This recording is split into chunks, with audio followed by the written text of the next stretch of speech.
कार्तिक पूर्णिमा को हिंदू धर्म का सबसे पवित्र महीना माना जाता है।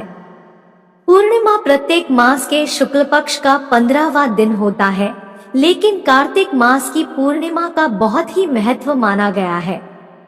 इस दिन हिंदू धर्म में गंगा स्नान की भी परंपरा है। गंगा स्नान करने के पश्चात सूर्य देव को अर्घ्य अवश्य देना चाहिए।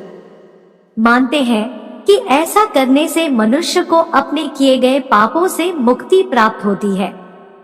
कार्तिक पूर्णिमा के दिन स्नान इत्यादि करके गरीबों को कुछ न कुछ दान करना चाहिए। ऐसा करने से उसका 1000 गुना फल प्राप्त होता है। इस दिन बहुत सारे लोग व्रत भी करते हैं। व्रत का संकल्प लिया जाता है और फलाहार किया जाता है। इस दिन भगवान विष्णु और मां लक्ष्मी की पूजा की जाती है। कई जगहों पर भगवान श्री कृष्ण के विग्रह की पूजा की जाती है। इस विशेष दिवस पर भगवान शिव की भी पूजा करने का विधान है, क्योंकि उन्होंने आज के दिन ही तारकासुर नामक राक्षस का वध किया था। इस दिन सूखे मेवों का प्रयोग करना बहुत अच्छा होता है। फलाहार में सिंघाड़ा इत्यादि लेना चाहिए। कई घरों में इस दिन आटे का मीठा चूर्ण भी बनाकर प्रसाद चढ़ाते हैं। चावल या मखाने की खीर का भी प्रसाद चढ़ाते हैं। कई घरों में बिना लहसुन प्याज का साधारण भोजन भी बनाकर खाते हैं। कार्तिक के महीने में उड़द, मूंग, मसूर, चना, मटर, राई खाना भी वर्जित बताया गया है। कार्तिक मास के पवित्र महीने में मांसाहार का सेवन नहीं करना चाहिए। कहा जाता है कि कार्तिक माह में भगवान विष्णु पानी में रहते हैं, रसपान करते हैं। कार्तिक पूर्णिमा व्रत कथा। उसके पहले अगर आप चैनल पर नए हैं तो चैनल को सब्सक्राइब कर बेल आइकन प्रेस कर लीजिए, जिससे आपको ज्ञानवर्धक धार्मिक जानकारी यहाँ मिलती रहे। एक पौराणिक कथा के अनुसार तारकासुर नामक एक राक्षस था। उसके 3 पुत्र थे, तारकक्ष, कमलाक्ष और विद्युन्माली। तारकासुर बहुत ही बलवान था। उसने धरती व स्वर्ग पर अपना आतंक मचा रखा था, जिससे परेशान होकर देवताओं ने भगवान शिव से उसका अंत करने के लिए प्रार्थना की। उनकी प्रार्थना सुनकर भगवान शिव ने तारकासुर का वध किया। इससे देवता बड़े प्रसन्न हुए। उसके 3 पुत्रों को यह सुनकर बड़ा दुख हुआ और उन्होंने इसका बदला लेने के लिए ब्रह्मा जी की घोर तपस्या की। उनकी तपस्या से प्रसन्न होकर ब्रह्मा जी ने तीनों से वरदान मांगने को कहा। तीनों ने ब्रह्मा जी से अपने अमर होने का वरदान मांगा। ब्रह्मा जी ने अमरता के अलावा कोई दूसरा वरदान मांगने को कहा।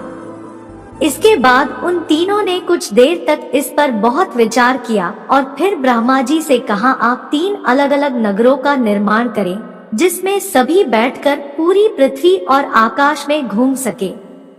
1000 साल बाद जब हम मिले तो हम तीनों के नगर मिलकर एक हो जाएं।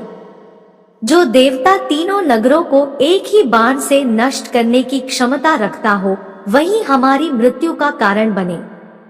उन सब की नजर में यह एक असंभव कार्य था।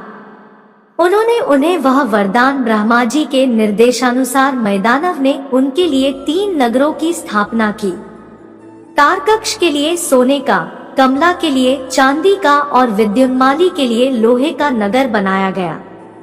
तीनों ने मिलकर तीनों लोकों पर अपना अधिकार जमा लिया। इंद्र देवता इन तीनों राक्षसों से बहुत भयभीत हुए और भगवान शंकर की शरण में गए। इंद्र की बात सुनकर भगवान शिव ने इन दानवों का नाश करने के लिए एक दिव्य रथ का निर्माण किया।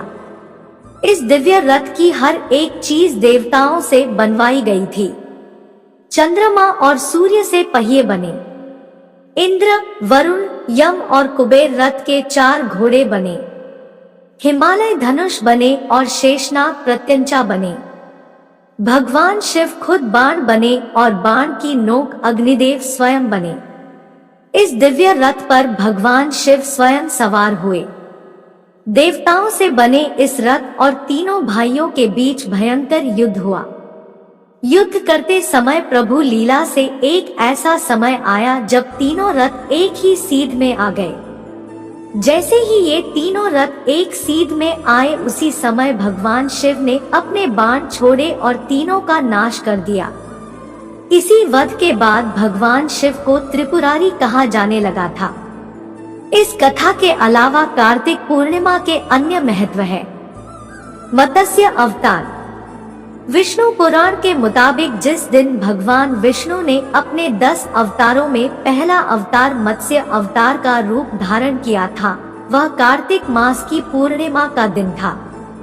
जल प्रलय के समय पूरी पृथ्वी जलमग्न हो गई थी। तब भगवान विष्णु ने मत्स्य अवतार में प्रलय काल के दौरान वेदों, बीजों और सूक्ष्मी जीवों की रक्षा की थी। कार्तिक पूर्णिमा के दिन भगवान विष्णु के मत्स्य अवतार लेने के कारण वैष्णव मत में इस पूर्णिमा का विशेष महत्व माना जाता है। देवी तुलसी को हुई बैकुंठ धाम की प्राप्ति। देवी तुलसी का नाम वृंदा था। वे भगवान विष्णु की अनन्य भक्त थी। उनका विवाह जलंधर नामक राक्षस से हुआ। वृंदा के पतिव्रत के कारण उसे मारना असंभव था। तब भगवान विष्णु ने वृंदा के पतिव्रत का क्षरण कर लिया, जिसके फलस्वरूप जलंधर की मृत्यु हो गई। क्रोधित होकर वृंदा ने विष्णु जी को पत्थर का हो जाने का श्राप दे दिया। उसके बाद वे सती हो गई। उनकी राख से तुलसी का पौधा निकला। देवी तुलसी की पवित्रता को बनाए रखने के लिए तुलसी का विवाह विष्णु जी के विग्रह स्वरूप शालिग्राम से किया गया। शालिग्राम और तुलसी का विवाह देवोठनी एकादशी के दिन किया जाता है। उसके बाद कार्तिक मास की पूर्णिमा तिथि को तुलसी बैकुंठ धाम को प्राप्त हुई। जब महाभारत का युद्ध समाप्त हुआ तो कौरवों और सगे संबंधियों की मृत्यु के कारण पांडवों के बहुत गहरा दुख और ग्लानि हुई। तब उन्होंने कृष्ण जी से उनकी आत्मा की शांति का उपाय पूछा। कृष्ण जी ने पांडवों के पितरों की शांति के लिए कार्तिक मास के शुक्ल पक्ष के कृष्ण अष्टमी से लेकर पूर्णिमा तक की विधि बताई। आशा करती हूँ कि जानकारी अच्छी लगी होगी आपको। ऐसी धार्मिक जानकारी के लिए वीडियो को लाइक करें और चैनल को सब्सक्राइब कीजिए।